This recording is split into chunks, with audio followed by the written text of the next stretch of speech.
Romanos, capítulo 8, dos versículos 28 a 30. O texto diz assim: conhecido, versículo 28, sabemos que todas as coisas cooperam para o bem daqueles que amam a Deus, daqueles que são chamados segundo o seu propósito. Versículo 29, porquanto aos que de antemão conheceu, também os predestinou para serem conforme a imagem de seu Filho, a fim de que ele seja o primogênito entre muitos irmãos.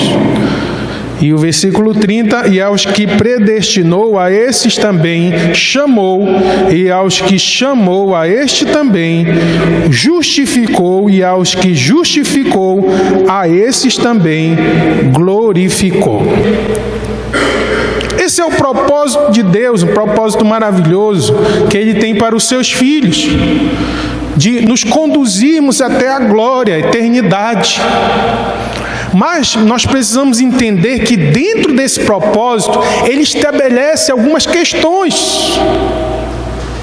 E o texto nos mostra isso, aqui em Romanos capítulo 8, dos versículos 28 a 30. Primeiro, nós sabemos que todas as coisas cooperam. Esse versículo ele é muito conhecido, muito recitado, muito decorado. Nós sempre falamos, todas as coisas cooperam. Eu sei que todas as coisas cooperam. Olha, meu irmão, na tua vida, todas as coisas cooperam para a tua vida, porque tu és filho de Deus. Todos os propósitos de Deus são os melhores para ti. Que propósitos são esses? É isso que nós precisamos refletir. Dentro desse propósito de nos conduzirmos até o céu, o que o Senhor espera da gente? O que Ele fez por nós, na verdade? Qual foi esse processo dentro do propósito de nos conduzirmos ao céu? E é isso que nós precisamos entender. Tudo que Deus faz, irmãos, é perfeito. E digo mais, é completo. Ele não deixa nada pela metade. Ele não apenas estabeleceu os fins, mas também determinou os meios de como Ele vai nos levar até a eternidade. Como Ele faz isso? Ou seja, Ele não apenas destinou-nos para o céu, para a glória eterna, mas determinou que nós deveríamos ter o caráter do seu Filho aqui na terra. Semelhantes ao seu Filho. Eu digo que é cópia, Tem até um site, não sei se tem também nas redes sociais, o Jesus Copy, ou seja, a cópia de Jesus, um exemplo de Jesus. Você ser igual, semelhante a Jesus. Igual, completamente você não vai ser, mas é como se fosse uma reprodução. Você vai copiar o que Jesus fez e faz. Você vai tentar ser semelhante a Ele. Esse é um propósito que Deus estabeleceu para nós, queridos. Dentro do plano de nos levar para o céu, Ele quer que nós sejamos semelhantes ao seu Filho. Nós precisamos entender isso aqui. A que distância nós estamos dessa semelhança que Deus espera que tenhamos com o seu Filho? Será que estamos chegando lá? Está próximo? Deus olha para mim, para você e diz: como é parecido com o meu filho? Ou Ele diz: como está distante daquilo que o meu filho fez, do que meu filho é? Esse é o propósito de Deus para nós, nos transformarmos à imagem do seu Filho. Quando Paulo fala que Deus nos conheceu de antemão, com antecipação, antes da fundação do mundo, ele quer dizer que Deus nos amou desde a eternidade. Queridos, Deus conhece você, você ainda não era nascido, sua mãe ainda não era nascida. a sua geração, gerações passadas, antepassadas, ninguém era nascido. Quando Deus olhou para você, e quando Ele, dentro dos seus propósitos, resolveu te salvar, isso não está preso no tempo. E eu sei que isso é muito difícil para nós entendermos assim, né? De forma tão simples, que Deus me salvou antes da fundação do mundo, antes dos tempos eternos, Deus, de eternidade a eternidade, Deus já me conhecia. E aí começa a ficar claro para nós por que Deus nos salvou. Será que foi porque Ele viu algo em mim, você, que merecia que nós fôssemos salvos? Não, porque nós nem existíamos. Ah, mas Deus já te conhece como você é, o que você vai fazer, mesmo antes de você fazer. É verdade. E é por isso que eu digo que, por causa disso, Ele não salvaria, nos salvaria por causa das nossas obras. Porque Ele já sabe, por exemplo, daqui mês que vem, o que eu e você vamos fazer que desagrada a Ele. Ora, se Ele sabe não só o que você está fazendo, o que você fez, mas o que você vai fazer, imagine só, né? A gente fica, mas eu fiz isso? Mas naquele ano eu cometi essa falha? E Deus já sabe o que você vai cometer, falhas piores talvez. Mesmo assim, Ele decidiu, irmãos, foi uma decisão dEle, dentro dos seus propósitos eternos, em te salvar, em me salvar, em nos salvar. Foi um desejo dEle. Se fosse mérito humano, nós estaríamos perdidos. Se fosse para Deus procurar em nós algo que o agradasse, algo que merecesse a nossa salvação, nós estamos completamente perdidos. Porque em nós mesmos não se pode achar algo que vala uma salvação. A salvação da forma como Deus dá, por sacrifício do seu próprio Filho, perfeito, puro, o justo morrendo por injustos. E o irmão ainda há pouco leu na direção do culto Efésios capítulo 2. Não é por obras para que ninguém se glorie, é pela graça. Algo que eu e você não merecemos, mas Deus decidiu agir assim, nos dá esse presente. E o propósito é nos transformarmos à imagem do seu Filho. Antes dos tempos eternos, Deus colocou esse propósito no nosso coração. Eu anotei algumas frases aqui. O amor de Deus não foi gerado por possíveis virtudes ou méritos que Ele tenha visto em nós. Toda a causa do amor de Deus está nele mesmo, porque Deus nos amou e nos predestinou. Nos predestinou. O que é isso? Nós vamos ver lá na frente, o texto fala sobre isso. Antes de nos levar à sua presença, veja bem, Deus transforma a nossa vida. Antes de nos levar ao céu, que é o propósito maravilhoso dele, Deus muda o nosso caráter. Não vai mais o caráter para o céu. Não entra lá. O caráter precisa ser transformado. Quem faz essa transformação? O Senhor. Para quê? Antes de nos conduzirmos à glória, Deus nos torna semelhantes ao Rei da Glória. Quem é o Rei da Glória? Jesus. Então, você precisa ser a imagem do meu Filho. Quem é que vai fazer essa transformação? O próprio Deus em nós. Ele não pega a gente, ó, do jeito que tu está aqui, vem para cá, vou te levar para o céu. Não!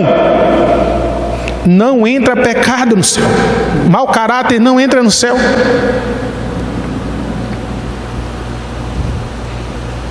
Quem não se arrepender não entra no céu. Porque senão Deus seria injusto. E Deus não é injusto. Deus é totalmente justo. Nós vamos ver um pouco mais na frente sobre a justiça de Deus. O texto diz que Deus preparou, todas as coisas cooperam para o bem daqueles que amam a Deus, daqueles que são chamados segundo o seu propósito. Fomos chamados segundo um propósito eterno, e nós precisamos entender isso. É Jesus que leva a primazia. O texto é claro aí, olhem comigo, versículo 29. Portanto, aos que de antemão conheceu, e aí nós vamos entrar nessa questão do chamado, da predestinação, que conheceu também os predestinou, para serem conforme a imagem do seu Filho, ou seja, a semelhança, tornar-nos a imagem, a semelhança do seu Filho, a fim de que ele seja, ele quem? Jesus, o primogênito entre muitos irmãos. Precisamos entender isso aqui. Jesus deve receber sempre a primazia, a preeminência na família de Deus. Ele é o principal. Ele é o alfa, o ômega, o princípio, o fim. E nós precisamos entender isso, que o nome dele precisa ser glorificado através das nossas vidas. O decreto divino tem por finalidade última a glorificação do Filho, a exaltação de Cristo. O termo primogênito que aparece no texto reflete a prioridade, a supremacia de Cristo. Ou seja, irmão, isso aqui é teologia pura, sabe? Não é aula de teologia. É teologia no sentido de que Deus se revela no plano de salvação para a humanidade. Apesar de Paulo ser o maior teólogo que eu já li, e a carta de Romanos é uma carta teológica profunda sobre os planos de Deus, sobre os atributos e as ações de Deus para o homem. Capítulo 8 é um decreto teológico da ação de Deus para salvar o homem, que tudo partiu dele. E aqui ele diz que tudo deve resultar na glória do Filho. Ele deve ter a primazia entre muitos, entre todos os irmãos. E Cristo sempre deve ser glorificado, irmãos, em tudo. E claro, na salvação não seria diferente. O propósito de Deus é que todas as coisas no céu, está lá em Efésios capítulo 1, na terra, tenham o seu sentido e propósito em Cristo, fazer convergir nele todas as coisas. Diz lá em Efésios, ele é a origem de todas as coisas, por meio dele tudo veio a existir, sem ele nada do que foi feito se fez. E aqui está um desafio para nós cristãos. Se em tudo Cristo tem que ter a primazia, a preeminência, a supremacia, tudo que a gente faz na nossa vida deve ser com o propósito de glorificar, de exaltar o nome de Cristo. Tudo, sem exceção. Tudo, na minha família, no meu emprego, na igreja. O que é que eu faço? O que é que eu vou fazer? Os meus planos, as minhas decisões, tudo deve glorificar o nome do Senhor. A pregação bíblica, se a pregação não for cristocêntrica, ou seja, Cristo é o centro da mensagem, ela não é mensagem. Ela não glorifica a Deus. Cristo deve ter a primazia. O propósito de Deus, queridos, é que em todas as coisas, no céu e em todos os lugares, na nossa vida, Deus deve ser exaltado. Deus tem um propósito maravilhoso em nos conduzir ao céu para dar toda a glória ao seu Filho. Então nós precisamos unir as nossas vozes, né, querido? Glorificar o nome do Senhor e dizer como o Apocalipse capítulo 5, né? A visão que João teve ao que está sentado, ao Cordeiro, seja louvor, a honra, a glória, o domínio pelos séculos dos séculos. O nome de Jesus precisa ser glorificado nas nossas vidas. Agora, irmãos, nós precisamos entender que há um elo de ligação, um elo glorioso dentro de um propósito de Deus em nos levar para o céu. Nós precisamos entender isso aqui. O versículo 30 diz: e aos que predestinou, a estes também chamou, e aos que chamou, a estes também justificou, e aos que justificou, a estes também glorificou. Aí nós precisamos entender. Que palavras são essas? São palavras, parece que teológicas, acadêmicas? Não. Nós precisamos entender o que é predestinação, o que é justificação, o que é glorificação, o que é santificação. Que chamado é esse? Será que aquele chamado para eu ser missionário é um chamado mais específico, é um chamado mais geral? Como é que se dá esse chamado? Será que eu ouço uma voz, eu ouço um relâmpago, eu olho numa nuvem, alguma coisa diferente? Nós precisamos entender isso aqui. Quais foram os meios que Deus usou para estabelecer um propósito eterno na minha e na sua vida? E esse propósito é nos levarmos até o céu para nos tornarmos a semelhança do seu Filho. Nós precisamos entender isso aqui. Ah, mas eu já sou salvo, talvez é muita informação para mim. O importante é que eu sou salvo.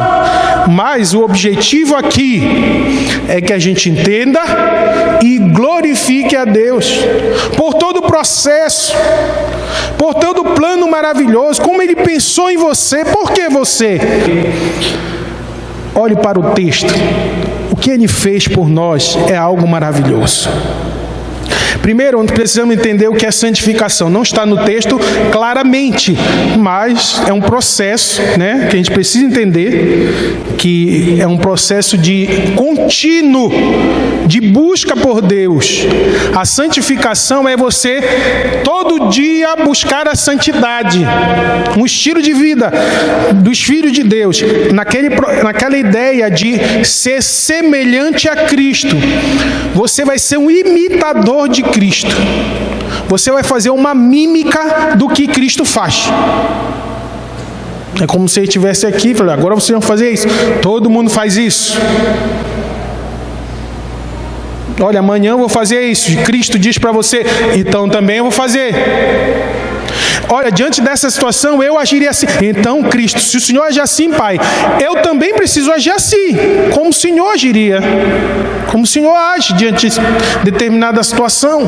Eu tenho que tomar essa decisão, igual o Senhor tomaria. Por que os primeiros cristãos foram chamados assim, cristãos? Esse nome aí não liga alguém? Cristãos. Cristo eram pequenos imitadores de Cristo. É claro que ele trazia toda a referência, né? Ele era o exemplo maior. Ele era o mestre a ser seguido. Olha, Jesus, ele faz milagres. Mas aqueles ali são semelhantes a eles. São cristos pequenos, são pequenos cristos que estão junto com ele. É a multidão que segue ele, seguidores dele. Imitadores de Cristo. Então isso é a santificação. E na santificação, ela é a conformidade progressiva à imagem de Cristo, aqui e agora. A glória e a conformidade perfeita à imagem de Cristo é lá no céu depois. Ninguém pode ser santo, santo, santo, né? Santificação começa agora. Preste atenção. Glória e santificação, a eternidade, seremos glorificados junto com o Senhor. Mas ela começa agora. Por quê? Porque já é um plano determinado por Deus. Talvez não para nós, não somos glorificados agora, ou seja, não estamos com Cristo na glória, mas dentro do propósito eterno de Deus, sim, já foi algo que Ele decidiu. A gente vai ver mais lá na frente. Deus nos predestinou, o texto fala sobre isso. A escolha de Deus, então, foi soberana, livre e graciosa. O pastor Paulo ainda não falou isso aqui, mas ele vai falar. Mas ele já deve ter falado. E vocês que são ovelhas dele, devem saber que ele é um amante do livro de Romanos, né? E Romanos nos fala sobre essas bênçãos, dos propósitos eternos de Deus em nos conduzir até o céu. E por isso Ele nos predestinou. A eleição é dele, incondicional. O que significa isso, irmão? Ele não levou nenhuma condição humana. Ele não levou em consideração algo em você ou em mim que nos levasse até Deus, até Ele. Ele não nos escolheu por prever que nós teríamos fé. Presta atenção, esse aqui vai ter fé, então eu vou salvar ele. Então eu vou predestinar ele para a glória. Não, nós fomos eleitos para termos fé.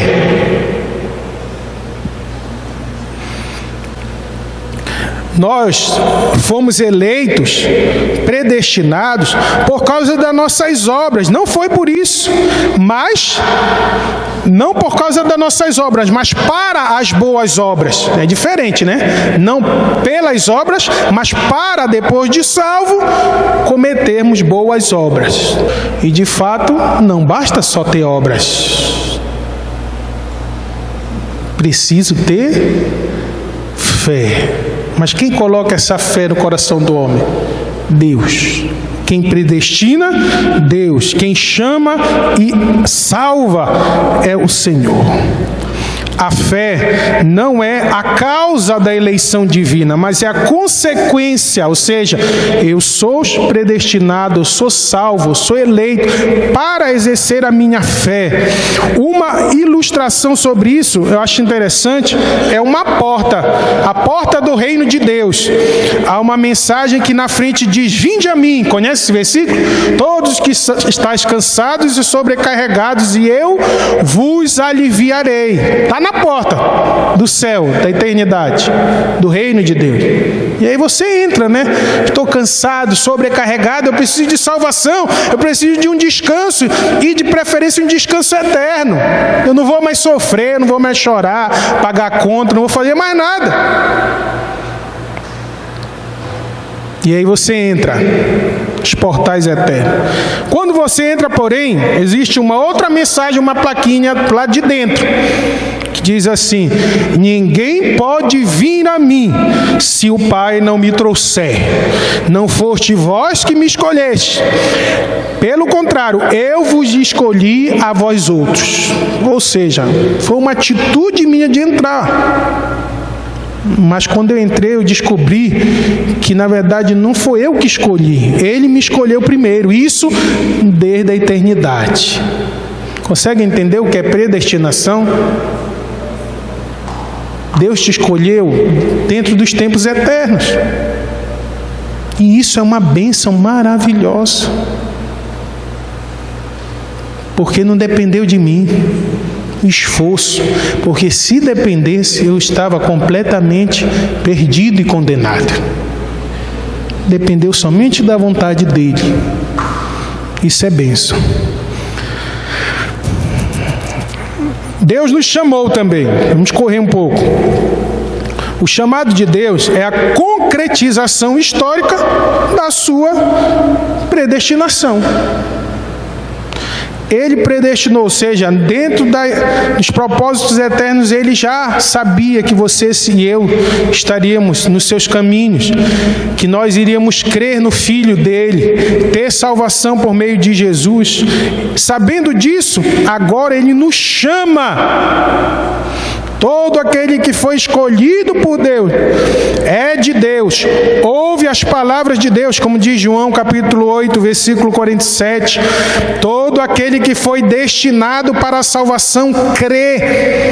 Todo aquele que o Pai elege vai até Jesus. Tem uma série de versículos, João 6, 37, 38, 44, 45, de João capítulo 6. Aquele que o Pai predestina, ou seja, Ele chama, Ele elege, vai até Ele. Isso é um chamado. Ao ouvir o Evangelho por meio de um chamado externo, todo aquele a quem Deus predestinou desde a eternidade passa por uma operação ou por um chamado interno, íntimo. E esse chamado ele é profundo e irresistível. Ainda tem mais, irmão. Quando Deus chama, você não pode dizer não. Você e eu não podemos dizer não.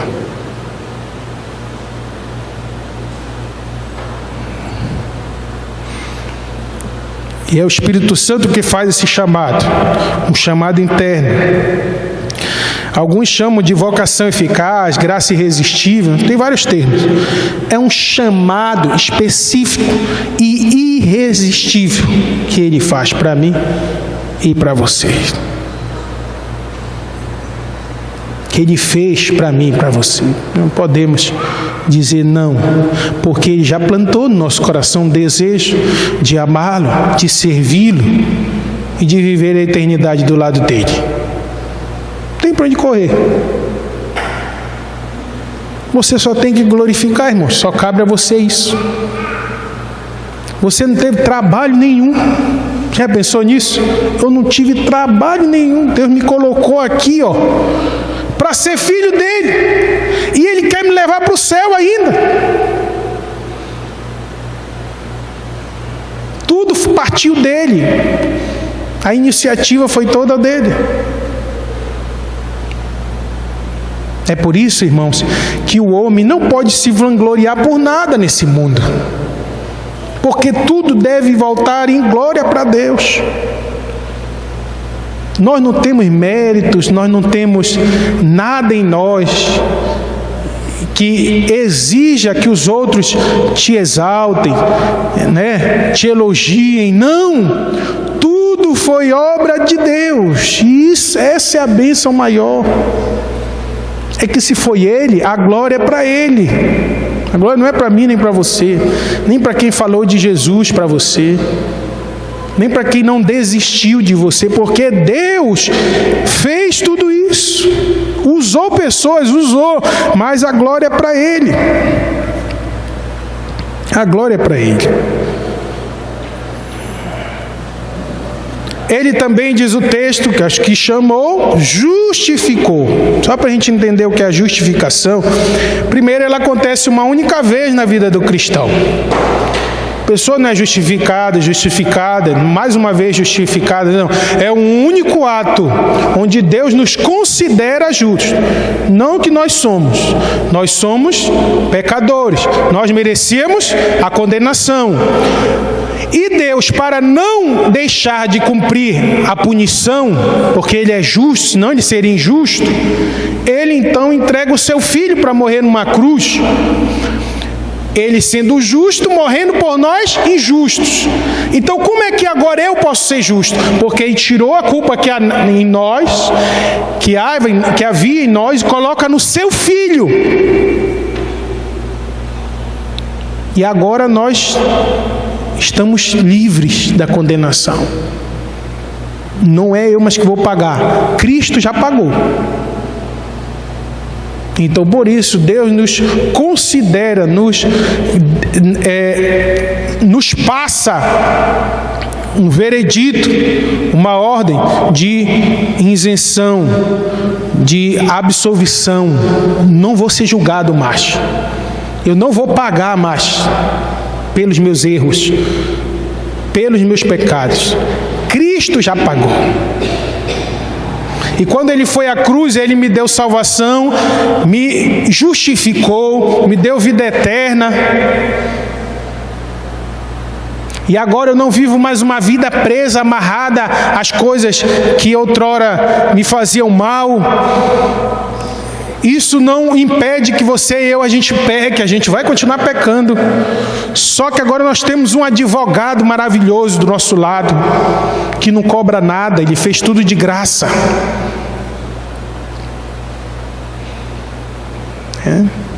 E que não só está do nosso lado como advogado, né? Olha, eu estou com você, o advogado não faz isso. Nessa causa, eu vou com você até o fim. Jesus, ele é o advogado supremo, porque ele não só está do nosso lado na causa, ele se coloca em nosso lugar. Essa é a diferença. Que maravilhoso, né, irmãos? Que bênção, irmãos, que nós recebemos. Essa é a justificação. Interessante notar que o padrão de Deus para entrar no céu é a perfeição. A santidade de Deus exige a plena satisfação da sua justiça. Ou seja, não havia nenhuma possibilidade de um homem ser salvo pelos seus esforços, méritos. Então o que é que Deus fez? Pela sua rica misericórdia, Ele enviou o seu Filho como fiador, vai pagar por nós, representante, substituto, e Ele cumpriu a lei por nós. Interessante, quando Cristo morreu, nós morremos para o pecado. Quando Ele ressuscitou, nós ressuscitamos com Ele para a justiça. Romanos capítulo 6. Fomos justificados, Romanos 5:1. Não cabe mais nenhuma acusação contra nós diante do tribunal de Deus, irmãos. A justificação é maior do que o perdão. A justificação refere-se aos pecados do passado, do presente e do futuro. Ainda tem mais, você foi absolvido, justificado para todo sempre. Sabe os pecados que você ainda vai cometer amanhã, segunda-feira? Deus já pagou por eles, enviando seu Filho. Que bênção maravilhosa. E por fim, Ele nos glorificou. Do ponto de vista temporal, é claro que a glorificação ainda está por vir, né? Só no futuro, quando nós vamos nos encontrar com o Senhor na glória. Mas na mente e nos decretos de Deus, infalíveis, Ele já é um fato, essa já é um fato consumado. Tudo está determinado por Deus. Aquele que começou a obra em nós, diz Filipenses, né? Há de completar até o dia de Cristo Jesus. Precisamos entender que dentro do propósito maravilhoso e eterno de Deus para nos conduzir até o céu, Ele já reservou tudo, já preparou tudo, já fez da forma mais perfeita possível. Nos predestinou, nos chamou, nos justificou, nos glorificou, a fim de que nós sejamos a imagem do seu Filho, semelhante a Ele. Porque se não for semelhante a Ele, não vai. Não entra no céu. Não vai para lá.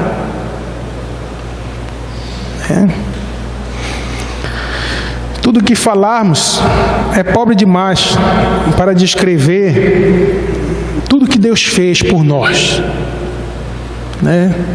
Todos os propósitos que Ele tem para mim, para você, os propósitos espirituais, né? Porque a gente costuma dizer para as pessoas que estão passando alguma dificuldade, Deus tem um propósito na sua vida, não tem aqueles chavões evangélicos, é a maior praga que existe dentro da igreja.